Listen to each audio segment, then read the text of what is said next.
Act 1 of Love's Labour's Lost by William Shakespeare. Act 1, Scene 1. Enter Ferdinand, King of Navarre, Biron, Longueville, and Dumaine. Let fame that all hunt after in their lives live registered upon our brazen tombs, and then grace us in the disgrace of death, when, spite of cormorant devouring time, the endeavour of this present breath may buy that honour which shall bait his scythe's keen edge, and make us heirs of all eternity. Therefore, brave conquerors, for so you are, that war against your own affections and the huge army of the world's desires, our late edict shall strongly stand in force. Navarre shall be the wonder of the world. Our court shall be a little academe, still and contemplative in living art. You three, Biron, Dumaine, and Longueville, have sworn for 3 years' term to live with me, my fellow scholars, and to keep those statutes that are recorded in this schedule here. Your oaths are passed, and now subscribe your names, that his own hand may strike his honour down that violates the smallest branch herein. If you are armed to do as sworn to do, subscribe to your deep oaths, and keep it too. I am resolved. 'Tis but a 3 years' fast. The mind shall banquet, though the body pine. Fat paunches have lean pates, and dainty bits make rich the ribs, but bankrupt quite the wits. My loving lord, Dumaine is mortified. The grosser manner of this world's delights he throws upon the gross world's baser slaves. To love, to wealth, to pomp, I pine and die, with all this living in philosophy. I can but say their protestation over. So much, dear liege, I have already sworn, that is, to live and study here 3 years. But there are other strict observances, as not to see a woman in that term, which I hope well is not enrolled there, and 1 day in a week to touch no food, and but 1 meal on every day beside, the which I hope is not enrolled there, and then to sleep but 3 hours in the night, and not be seen to wink of all the day? When I was wont to think no harm all night, and make a dark night too of half the day, which I hope well is not enrolled there. Oh, these are barren tasks, too hard to keep, not to see ladies, study, fast, not sleep. Your oath is passed to pass away from these. Let me say no, my liege, and if you please, I only swore to study with your grace and stay here in your court for 3 years' space. You swore to that, Biron, and to the rest. By yea and nay, sir, then I swore in jest. What is the end of study? Let me know. Why, that to know which else we should not know. Things hid and barred, you mean, from common sense? Ay, that is study's godlike recompense. Oh, come on, then, I will swear to study so. To know the thing I am forbid to know. As thus, to study where I well may dine, when I to feast expressly am forbid. Or study where to meet some mistress fine, when mistresses from common sense are hid. Or, having sworn too hard a keeping oath, study to break it, and not break my troth. If study's gain be thus, and this be so, study knows that which yet it doth not know. Swear me to this, and I will ne'er say no. These be the stops that hinder study quite, and train our intellects to vain delight. Why, all delights are in vain. But that most vain, which with pain purchased doth inherit pain. As painfully to pore upon a book, to seek the light of truth, while truth the while doth falsely blind the eyesight of his look. Light seeking light, doth light of light beguile, so ere you find where light in darkness lies, your light grows dark by losing of your eyes. Study me how to please the eye indeed, by fixing it upon a fairer eye, who dazzling so, that eye shall be his heed, and give him light that it was blinded by. Study is like the heaven's glorious sun. that will not be deep searched with saucy looks. Small have continual plauders ever won, save base authority from others' books. These earthly godfathers of heaven's lights, that give a name to every fixed star, have no more profit of their shining nights than those that walk and wot not what they are. Too much to know is to know naught but fame, and every godfather can give a name. How well he's read to reason against reading. Proceeded well, to stop all good proceeding. He weeds the corn and still lets grow the weeding. The spring is near when green geese are a-breeding. How follows that? Fit in his place and time. In reason, nothing. Something then in rhyme. Biron is like an envious sneaping frost that bites the firstborn infants of the spring. Well, say I am. Why should proud summer boast before the birds have any cause to sing? Why should I joy in any abortive birth? At Christmas I no more desire a rose than wish a snow in May's new-fangled mirth. But like of each thing that in season grows, so you, to study now it is too late. Climb o'er the house to unlock the little gate. Well, sit you out. Go home, Biron. Adieu. No, my good lord, I have sworn to stay with you. And though I have for barbarism spoke more than for that angel knowledge you can say, yet confident I'll keep what I have swore, and bide the penance of each 3 years' day.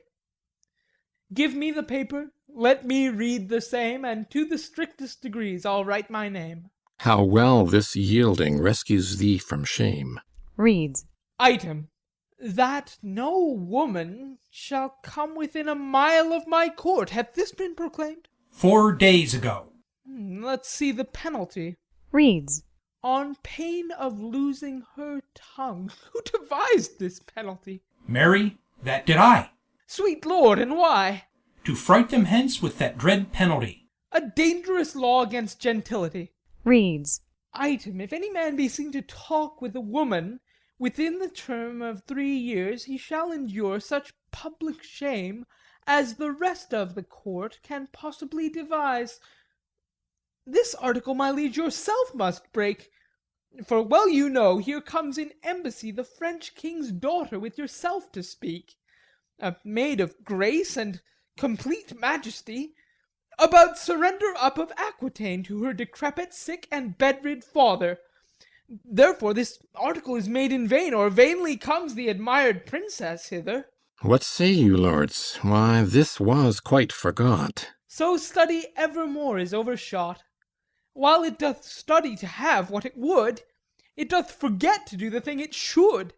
And when it hath the thing it hunteth most, 'tis one as towns with fire, so won, so lost. We must of force dispense with this decree. She must lie here on mere necessity.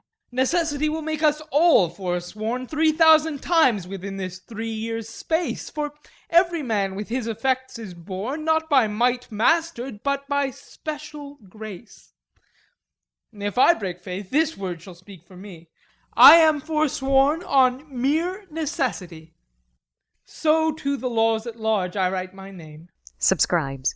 And he that breaks them in the least degree stands in attainder of eternal shame. Suggestions are to other as to me, but I believe, although I seem so loath, I am the last that will last keep his oath. But is there no quick recreation granted? Aye, that there is.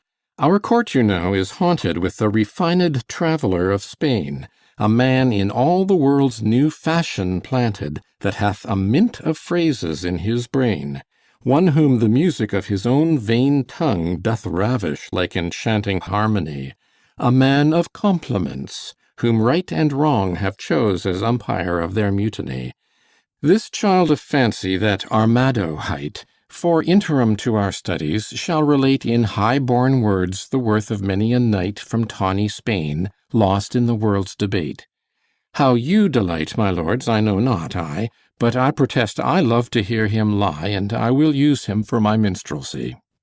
Armado is a most illustrious wight, a man of fire-new words, fashion's own knight. Custard the swain, and he shall be our sport. And so to study, 3 years is but short. Enter Dull with a letter, and Custard. Which is the Duke's own person? This, fellow. What wouldst? I myself reprehend his own person, for I am his Grace's Sarborough. But I would see his own person in flesh and blood. This is he. Signor Arm commends you. There's villainy abroad. This letter will tell you more. Sir, the contents thereof are as touching me. A letter from the magnificent Armado. How low soever the matter, I hope in God for high words. A high hope for a low heaven. God grant us patience. To hear or forbear laughing? To hear meekly, sir, and to laugh moderately, or to forbear both. Well, sir, be it as the style shall give us cause to climb in the merriness. The matter is to me, sir, as concerning Jaconetta. The manner of it is, I was taken with the manner. In what manner? In manner and form following, sir, all those three. I was seen with her in the manor house, sitting with her upon the form, and taken following her into the park, which put together is in manner and form following. And now, sir, for the manner, it is the manner of a man to speak to a woman, for the form in some form. For the following, sir? As it shall follow in my correction, and God defend the right. Will you hear this letter with attention? As we would hear an oracle. Such is the simplicity of man to hearken after the flesh. Reads. Great Deputy, the Welkin's Vice-Regent and sole Dominator of Navarre, my soul's earth's God, and body's fostering patron.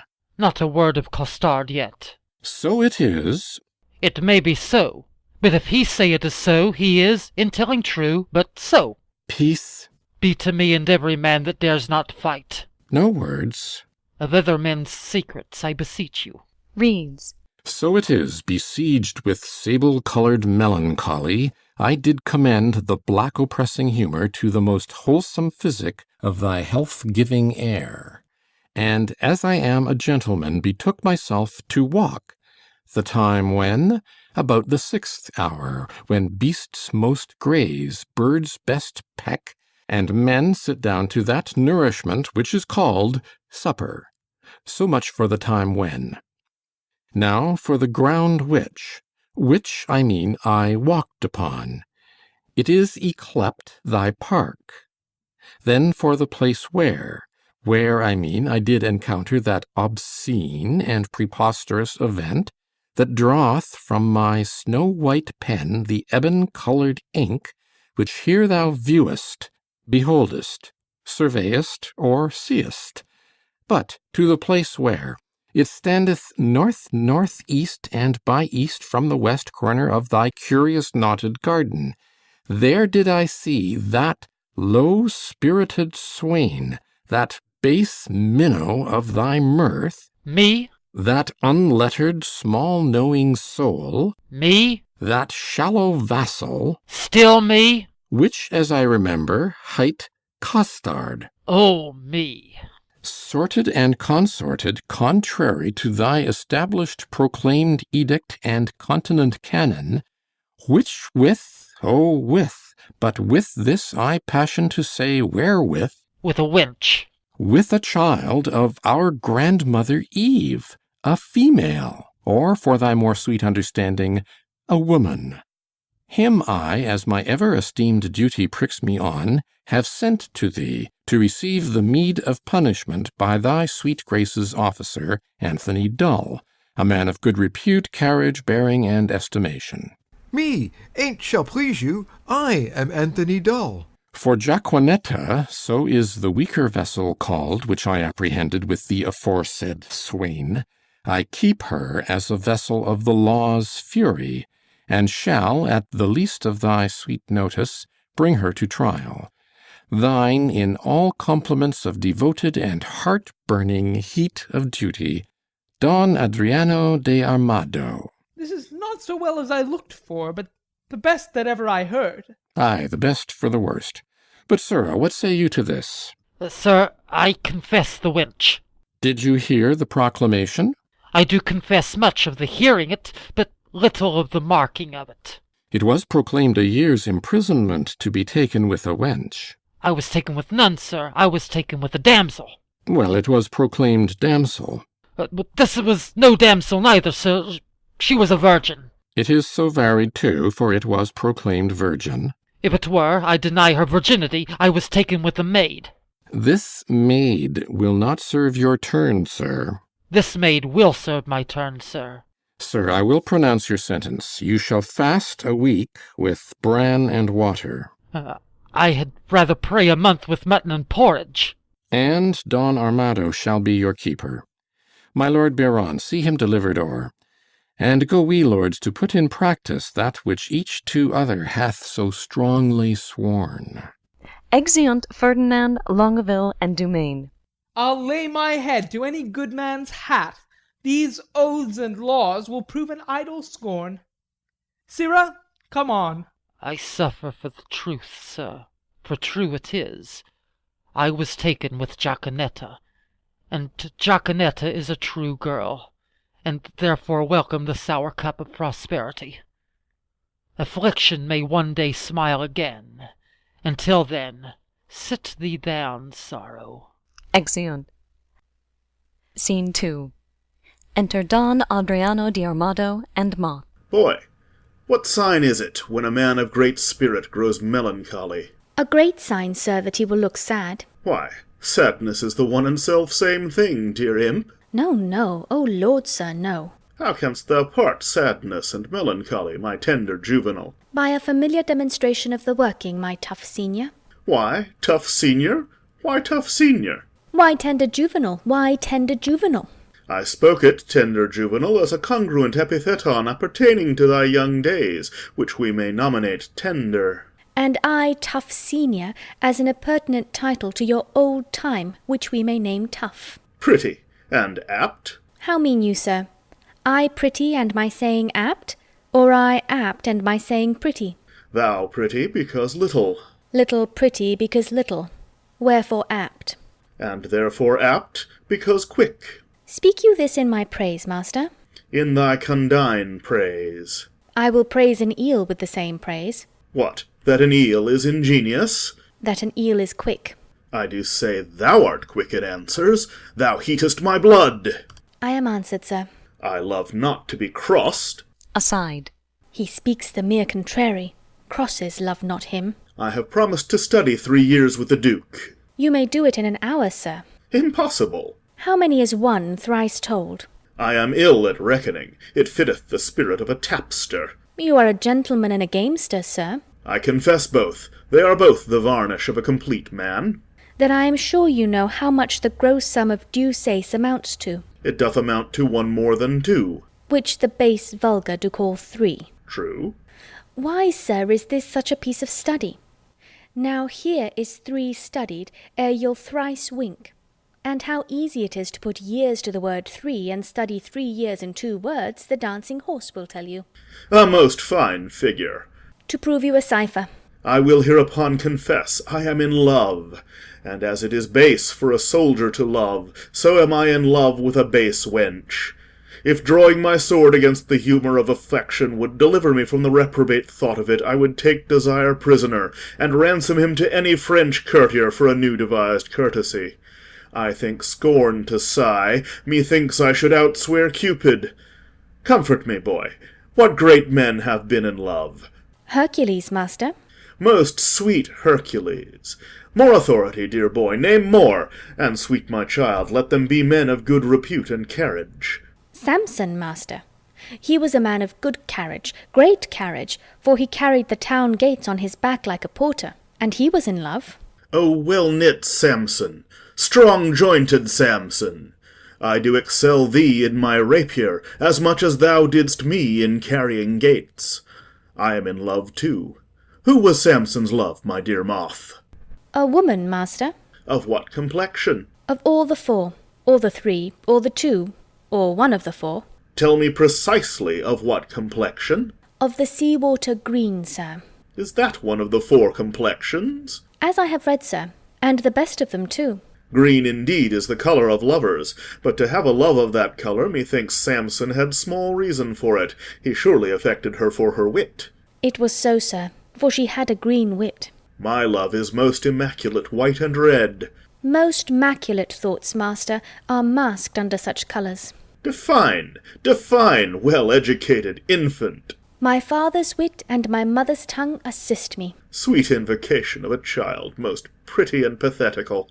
If she be made of white and red, her faults will ne'er be known, for blushing cheeks by faults are bred, and fears by pale white shown. Then if she fear or be to blame, by this you shall not know, for still her cheeks possess the same which native she doth owe.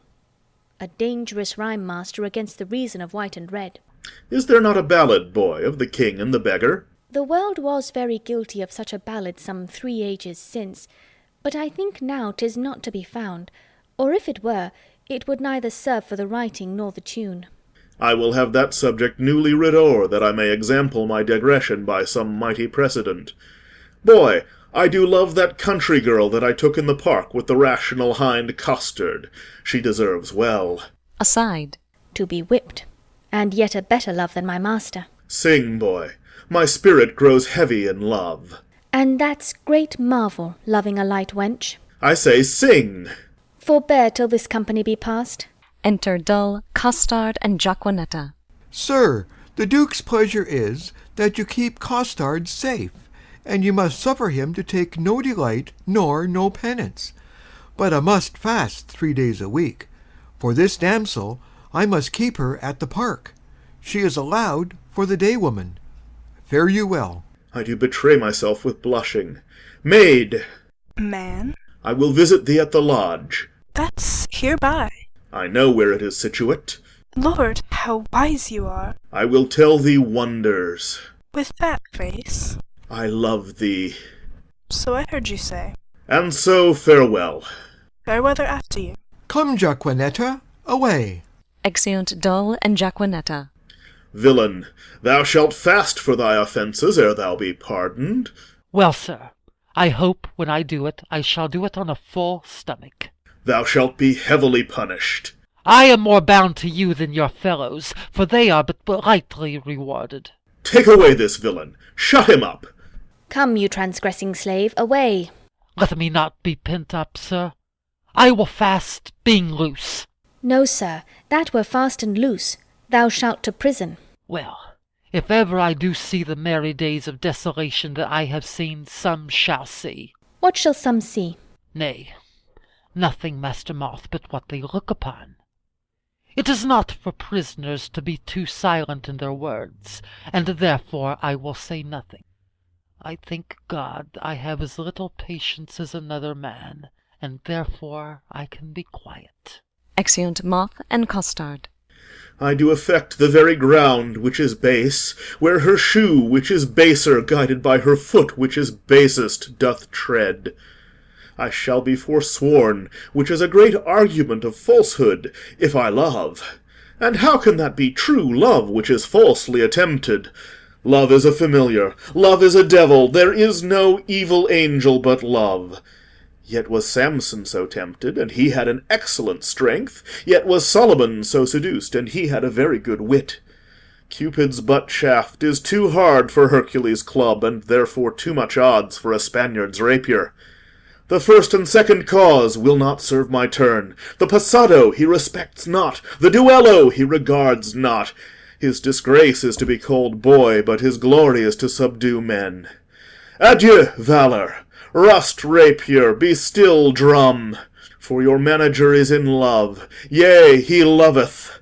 Assist me some extemporal god of rhyme, for I am sure I shall turn sonnet. Devise, wit, write, pen, for I am for whole volumes in folio. Exit. End of Act 1,